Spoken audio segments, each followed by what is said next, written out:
বলা হয়।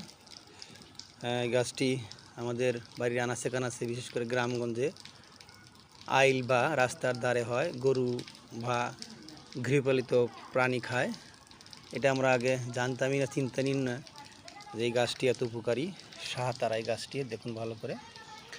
তো এই গাছটি আমরা আমাদের চর্মরোগের জন্য অনেক উপকারী, হার্টের জন্য উপকারী, লিভারের জন্য উপকারী, এবং এটি হরমোনের ব্যালেন্স করে।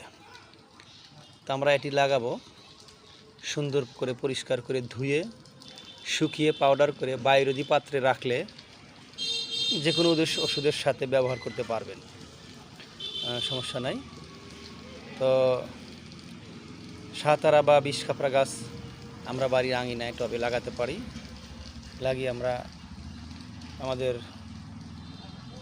যখন যে সমস্যা হয় কাজে লাগাতে পারি, নিজে নিজেই আমরা তৈরি করতে পারি। এর সাথে আরও কিছু ভেষজ, শাহতারা, তুলসী সহ নাগদামণি, শাপলা ফুল, গোলাপ ফুল, গুলেমন্ডি, নীলকণ্ঠী, এই সমস্ত ওষুধ দিয়ে আমরা যে মুসাফি গ্রুপের ওষুধ তৈরি করতে পারি বাসায় নিজে নিজেই। তো এগুলো আমরা জমি থেকে সংগ্রহ করে, অর্থাৎ ক্ষেতে থেকে সংগ্রহ করে আমাদের বেলকনিতে লাগাতে পারি। আজকে এ পর্যন্তই।